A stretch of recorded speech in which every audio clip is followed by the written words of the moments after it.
Halo teman-teman semua, kami di sini dari kelompok 5 akan mempresentasikan hasil dari kelompok kami dengan judul Analisis Kebijakan Penggunaan KA pada Negara Jerman.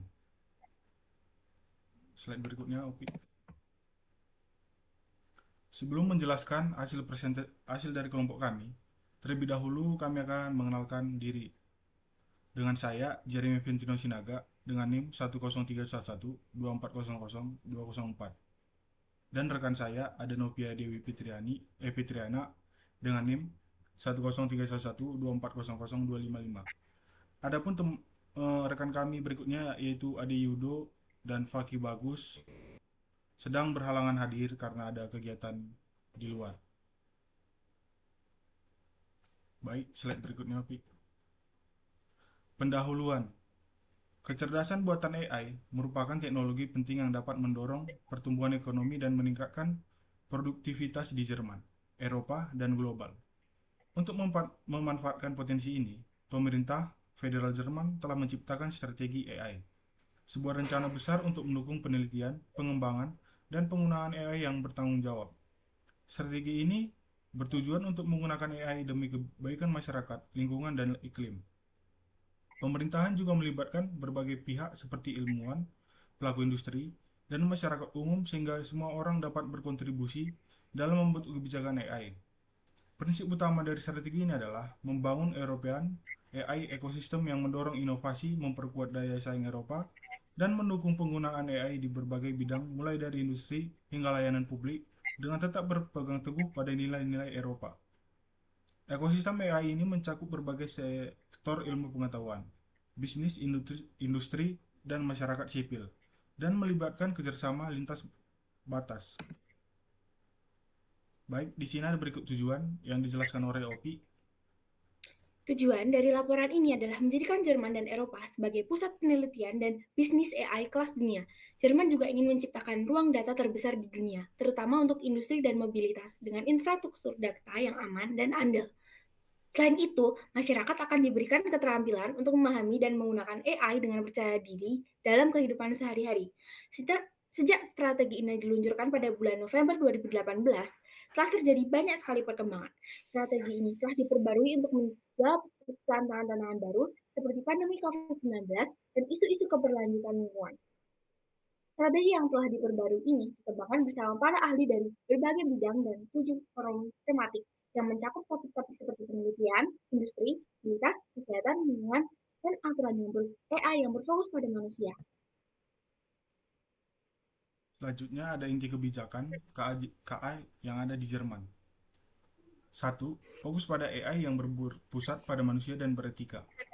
Pemerintah Jerman berkomitmen bahwa pembangunan AI harus selalu menempatkan manusia sebagai pusat dari aplikasi teknologi apapun. Hal ini mencakup perlindungan hak asasi manusia, transparansi, dan akuntabilitas sistem AI. Yang kedua, memperkuat penelitian dan pendidikan.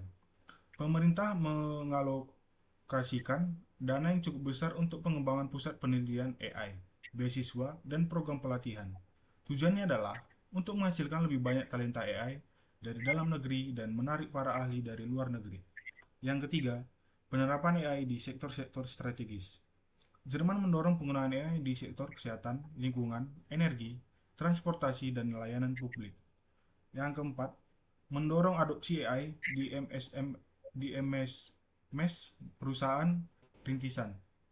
Dukungan diberikan melalui insentif, pelatihan, dan kolaborasi riset industri. Yang kelima, infrastruktur, data dan komputasi. Pengembangan pusat data dan superkomputer untuk mendukung eksperimen dan pelatihan mode AI berskala besar. Yang terakhir, keterlibatan masyarakat sipil. Jerman menekankan pentingnya keterlibatan masyarakat luas dan penyusun kebijakan dan pengawasan etika AI. Lalu ada beberapa poin yang bisa didapat dan diterapkan di Indonesia.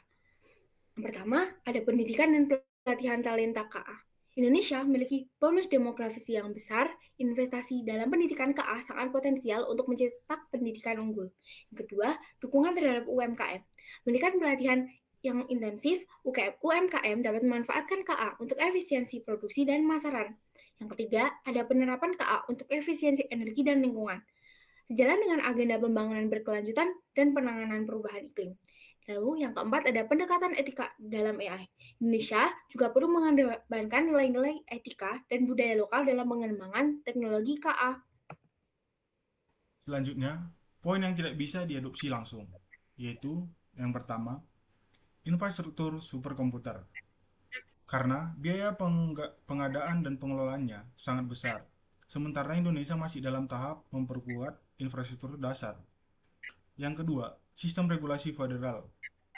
Jerman memiliki sistem pemerintahan federal yang membagi kewenangan secara merata, sementara Indonesia lebih terpusat. Yang ketiga, ekosistem pembiayaan startup.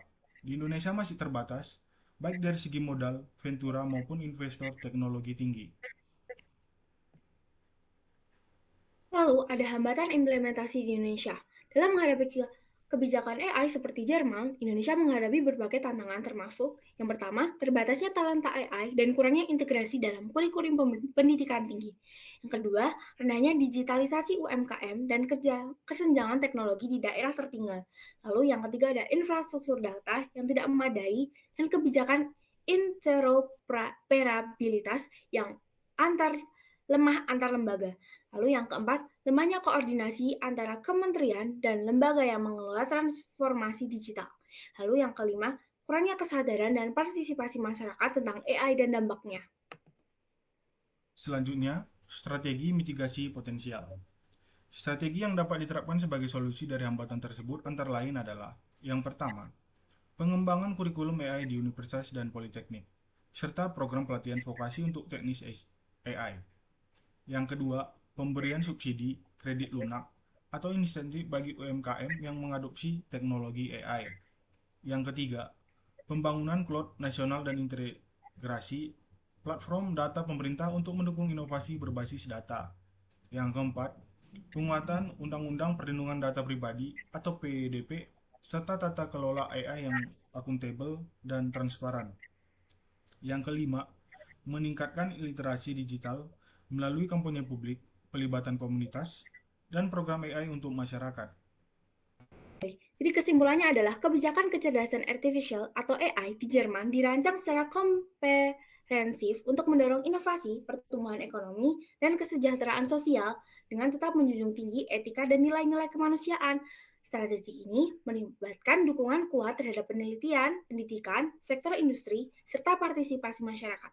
Meskipun Indonesia memiliki potensi besar untuk mengadopsi sebagian kebijakan tersebut, perbedaan infrastruktur, sistem pemerintahan, dan kesiapan teknologi menjadi salah satu tantangan utama. Oleh karena itu, diperlukan pendekatan adaptif melalui penguatan SDM, dukungan terhadap UMKM, serta pengembangan regulasi dan infrastruktur yang mendukung agar kebijakan AI dapat diterapkan secara efektif dan sesuai dengan konteks Indonesia. Oke teman-teman, terima kasih. Kami meminta maaf jika ada salah pengucapan.